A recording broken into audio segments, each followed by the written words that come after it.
What it do, homies? Today we are here with some more casual Geographic. This time we're checking out why these fish belong in a horror movie more than sharks. And the only thing I could think of is piranha. So once I had a pet piranha, well, not me, my dad. We had a pet piranha. Let's go ahead, shut up, turn it up. Bro, that's the pack. Sound like Pac-Man. Eu gostei assim, amostradinho. You know, the greatest trick Hollywood ever pulled was convincing the world that sharks are the only things to fear in the water. There be monsters. In the last video, we talked about how sharks might just be the most misunderstood creatures in nature, with a PR team that works about as hard as a whiteout's brain after 6 rounds of CTE. They've been done so dirty, they've actually overshadowed the other ichthyological insanity spawned from Satan's septic tank.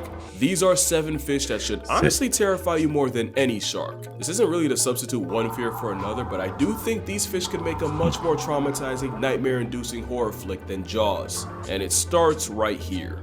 Those eyes belong to a pair of arapaimas, also known as a pirarucu. You want to know something? When I see these type of animals that I am not like almost immediately familiar with, it makes me think of all the old school Disney movies, right? Now look at that smile. That kind of reminds me of the smile that cat in the dark and everything. It just makes me wonder, you know, like they must have done a research on some of the most exotic animals and then just grab elements from that to make a very interesting character design. That's how you should do it. That's how, you know, people who are in character design and everything, that's how you do it. I like that. I mean, I'm probably far off, right? Glow in the dark eyes, wild smile. It's not necessarily creative, but it just got me thinking. You've definitely seen them before. Does this video ring a bell?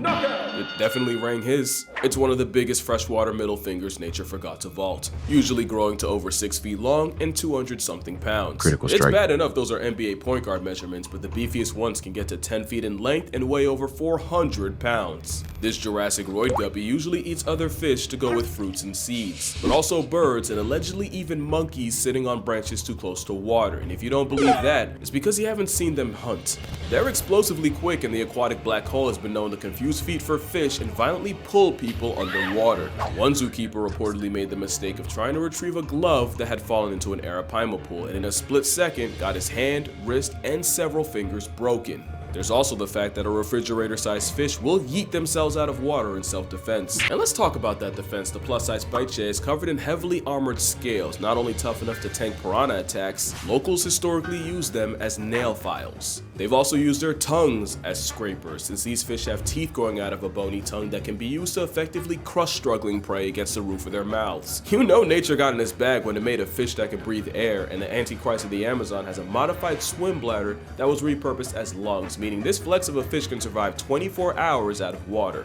On one hand, that means they have to come up for air every 20 minutes or suffer the eternal shame of being a fish that finds a way to drown. But it also works out for them because in low oxygen water where most fish become slow and sluggish, the air merchant menace can pretty much go on a killing streak.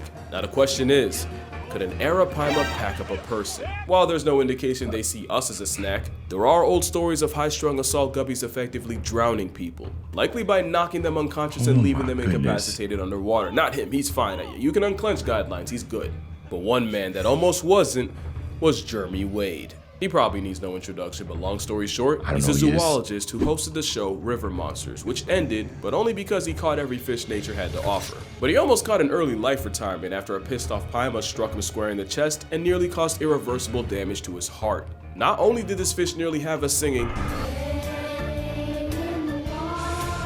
the suspect wasn't more than 90 pounds. Remember, the overachievers can press the scales at 400 or, 180 kilograms worth of kill a man. Dragon scales. Yeah, the arapaima is a shack-sized, air-breathing, armor-plated predatory vacuum, and strangely enough, it's not the fish I'm most scared of in the Amazon. But we'll get to that. The piranha actually isn't. If you remember from an earlier video, piranhas might be just as misunderstood as sharks. They're mostly just scavenging opportunists that our childhoods convinced us were way more of an issue. Yeah, so why is that though? Like these misunderstood animals, why are they marketed towards the public as the most evilest fish in the water, right? When they're actual evil fish. Easier to sell or something like that? I don't know. That doesn't make any sense, especially in this day and age where we can pretty much computer generate anything. Maybe it's because we didn't have enough research, but it doesn't matter. Most of the stuff was unrealistic anyways. You cannot say the same for their cousins found in the Congo basin of Central Africa. The Goliath tigerfish can grow to nearly 5 feet long, over 100 pounds, and they're what people were told piranhas are times 10. They're in the same order, but where piranhas are primarily a swimming cleanup crew, tigerfish actively hunt for their bodies. And you'll find out, nature built this prehistoric problem to do exactly that. They have sharp dagger-like teeth that many swear are comparable to that of a great white, although I personally see them as more conical, like a crocodile, which is a coincidence since the saltwater variety are their only natural predators. But of course, the swimming expletive has also been known to murk smaller crocs. They have eerily strong eyesight to track prey, special organs to detect the vibrations they make underwater, and they're strong enough to brute force their way through the turbulent waters of their hunting grounds. They're considered one of the toughest freshwater fish time left behind, and tigerfish are even on record snatching birds out of the air. Not just birds, but swallows, some of the fastest and most maneuverable out there. Scientists studying them watched as 300 birds got permanently grounded by tigerfish in just over 2 weeks. They're so feared that in many places they're only known by one name, benga, meaning the dangerous fish. There's even a story of a young girl wearing a belt made out of bottle caps in order to ward off evil spirits. Ironically, it did the exact opposite and attracted a tigerfish who apparently confused the bottle caps for fish scales and nearly bisected the girl. Allegedly. It's an extremely fast, explosive vice grip with almost zero prey prejudice. And I'd still rather take a bite from them than the fish up next. And that's cause next is the candiru. And a lot of y'all already know what road we're going down. The candiru is a tiny parasite in the Amazon, also nicknamed the vampire fish for their habit of invading the gills of larger fish and scraping the insides to feed off their blood. And with backward-facing spines and a powerful bite, it's nearly impossible to shake it off before it completes its liquid transaction. The horror comes from the legend of candiru being attracted to the chemicals in urine and swimming up the urethra of unlucky humans. Oh my goodness. Okay, you know what? The only reason why I know about this fish is because of the movie The Rundown, right? You guys seen that movie? It has a rock in it. And or Dwayne Johnson, whatever have you. And then they were going underwater and he told him to keep his pants on because there was a fish that was going to swim up his that's the only reason why I know about this fish. But you know, at that time I wasn't really thinking about it. But now, no.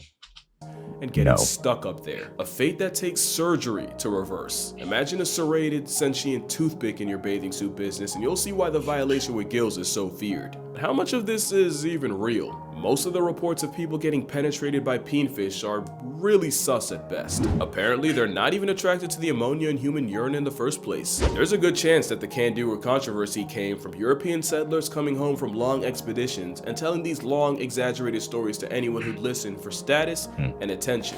Yeah, but basically they were probably lying for clout. You have to remember, the whole piranha skinning a cow thing spawned from locals staging an event to impress the president. The truth is, your chances of peeing in the Amazon and getting frontal probed by a fish are about as much as you getting meal prepped by a shark or getting struck by lightning. Oh my bad. And getting struck by lightning. That being said, I'd rather get tag teamed by the pets of Poseidon and the forces of Zeus than have a bloodluster up my urethra, no Franklin. If the odds ain't zero, they're just too high for me. But I'll happily take a candiru to the mandiru, then run into aquatic op number 4. In fact, I'm so afraid of it, I actually had to break my own rule for this video. The Humboldt squid obviously isn't a fish, but it's the closest thing to a living nightmare on this list. Let's be clear, at 5 feet, about 100 pounds, there are bigger squid. What sets Humboldts apart is they can hunt in packs of over 1,000. Yeah, that's 3 zeros like a Tony Snell stat line. Nicknamed Diablo Rojo, there are old fisherman tales of men falling overboard, getting swarmed, and never coming back up.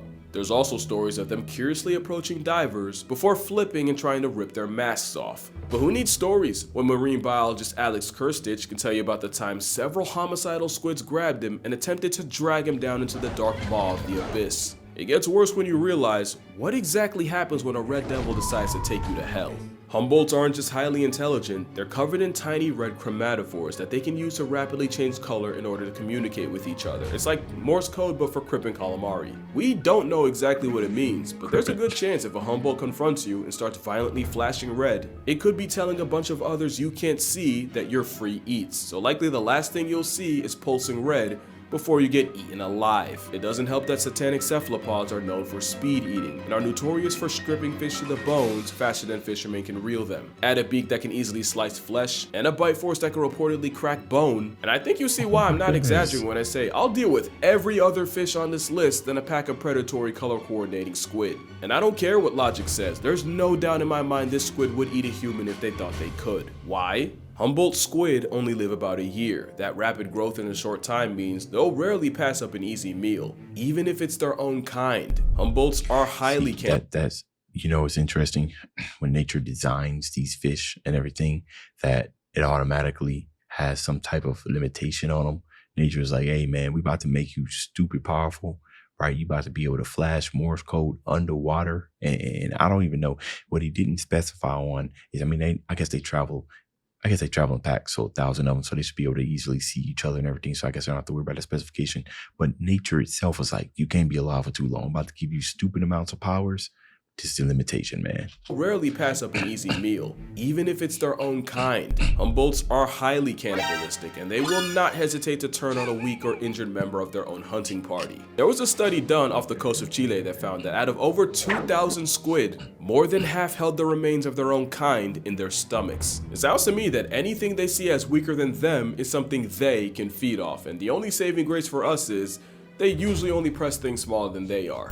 But you don't even have to be seen as food for affiliated squids to be a problem. Like a true xenophobic, they react to most things they don't understand with aggression, and they've even attacked cameras and equipment and left them out of order. But to me, the most disturbing aspect of getting assaulted by squids is, even if you escape, if you panic and surface too fast, you can get the bends and past tense anyway. That type of psychological horror is what puts the Humboldt here, and wouldn't you know, emotional damage is another symptom of finding out about the next fish. Because now we got the stonefish. Not one of, but the most venomous fish known to man. It's armed with verrucotoxin, and symptoms of getting stung include crippling pain, shock, tissue death, and even paralysis. And speaking of pain, look how much, is that venom? Or is that just the water from the sponge? The expulsion rate at that much? Y'all let me know. You can be in agony for over 12 hours, and it's enough of an eternal jihad to cause hallucinations. Anecdotally, there have been tourists who've stepped on a stonefish only to beg their doctors to chop off the whole foot. Then there's the added threat of, if you don't get out of the water quick enough, it won't even be the venom. You can get paralyzed and catch a stage fatality to drowning. Even if you survive, you can still suffer permanent nerve damage and severe muscle atrophy. But that all wouldn't even be that bad if the stonefish wasn't nature's manifestation of a dick move. The most venomous animals on the planet usually dress with bright colors to warn the rest of the population that they're packing. Stonefish decided to do exactly none of that and instead cosplays as a stone, only to mortally punish you for its camouflage working. Like I said, it's like having invisibility but also serving the death penalty every time someone steps on your foot. Then you gotta add the fact that there are another fish that can survive 24 hours out of the water, and they have a literal switchblade growing out of their forehead. Yeah, I knew they were a problem ever since one nearly perma-napped Nigel Thornberry, a stone-cloaking toxic minefield of misery. But with stonefish anti-venom being the second most administered in Australia,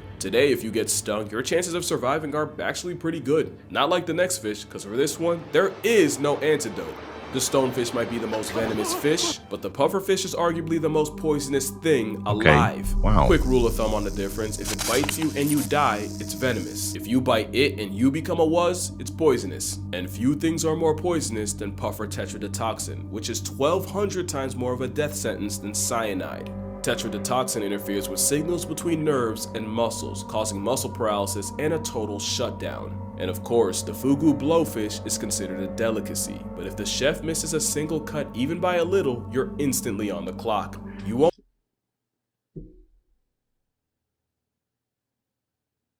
I feel like there was a movie that I watched where they were challenging it to eat blowfish. They were challenging themselves. I don't know if it was a TV show or if it was a movie or something like that. And I'm pretty sure it was blowfish.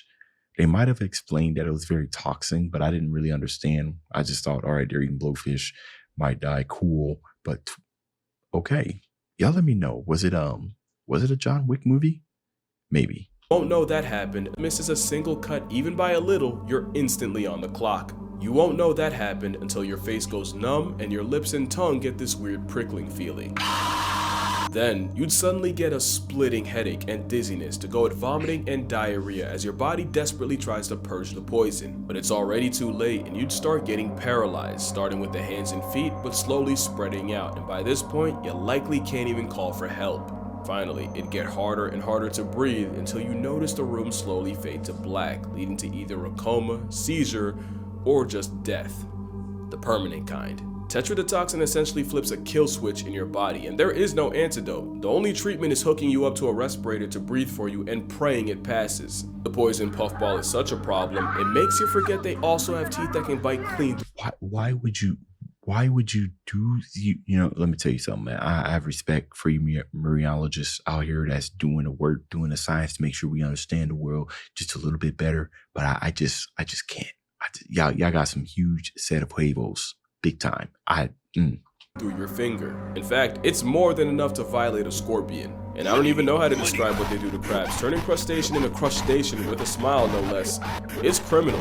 There's nothing funny about getting caught in that bite, with reports of pufferfish mutilating the genitals of men, and one case in 2008 where a Cambodian child had his coin purse sliced in half by a pufferfish.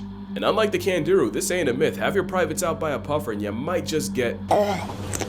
So that's 6 of the sinister 7, but before we get to the last one, we got honorable mentions. The fact that there's a fish that weaponized electricity enough to decommission a caiman and we just accept that is kinda crazy. And the thing is, it might not even be the voltage, but it's getting knocked out in shallow water that'll get you. Swordfish are one of the fastest things in the sea.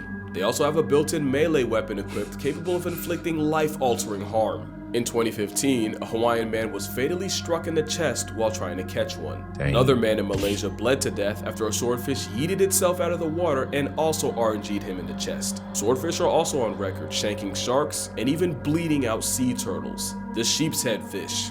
Really only because of that mouth. Trypophobics be damned.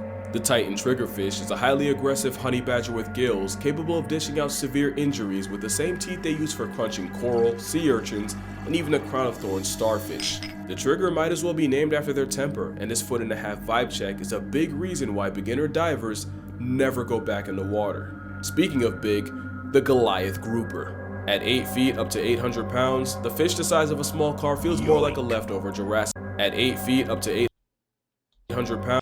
That's a toilet for reference. Okay, so this is the toilet. Jeez. The fish the size of a small car feels more like a leftover Jurassic prop. Lucky for us, most divers describe it as a gentle giant with the temperament of a St. Bernard. Although a St. Bernard didn't allegedly swallow an entire kid in the Florida Keys. Allegedly. But since we're on the subject, the last fish on this list are catfish. And yeah, it's kinda cheating. There's over 3,000 species of catfish, even including the genital jihad, the candiru.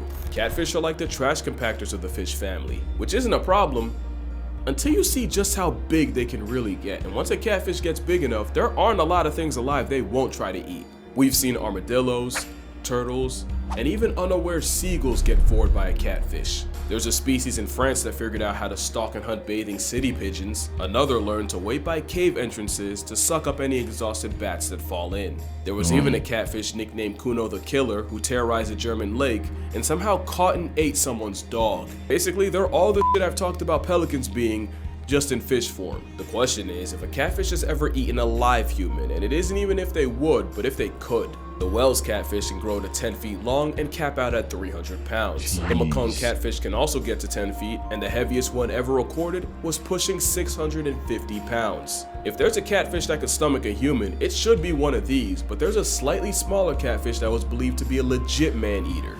In the late 90s and early 2000s, a series of fatal attacks on people in the Gully River had people convinced there was something in the water hunting humans. In these attacks, victims were suddenly pulled underwater in front of people, only for their bodies to never be recovered. In 2007, Atal Kumar was swimming with friends when he was violently dragged underwater, and while he was never seen again, friends caught a glimpse of something that they could only describe as an elongated pig.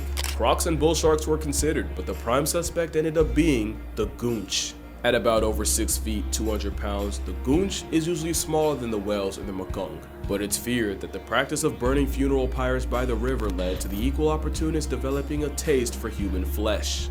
And while it's a stretch to say a corpse-happy Evolution. catfish could swallow an adult, it becomes a little less believable with children. There's no solid proof of a catfish catching a person, but they for sure can off one. The biggest ones can easily overpower you, if not just knock you out and drown you. Not to mention a majority are venomous, with those spines putting both experienced fishermen and oblivious bystanders in the hospital. They also have a nasty sandpaper-like bite that can easily draw blood. But what really makes them a living horror movie is their intelligence. The ones packing up pigeons, they weren't always doing that, but they pretty much ate everything else around them and were forced to adjust. So it's anyone's guess what could happen if they gain a taste for humans. And with catfish being swimming tongues with over 175,000 taste buds across their bodies, yeah, I doubt acquiring taste takes long. But yeah, that's gonna do it for this video. Make sure you drink water, hug your mother, man. try not to get catfished I'ma out stay away from water If you'd like to see me swim for a with minute. slightly less freaky fish, the full GoPro footage of me in Hawaii will be uploaded to my Patreon. And with that last second self-promo out the way, I'ma see y'all in the next one. Is he chilling with a catfish? She's blowing her bubbles. I hope it don't snatch your face. Yeah, see, I heard that catfish were an invasive species, right? That it actually is preferred. That if you see like a whole bunch nest of them, everything, to capture as many as you can, right, and eat them or do whatever you need to do, right? Because you're pretty much helping it. But nature made so many for a reason, right? So I don't know, but like I said, big huge respect to all my marinologists that give us this information.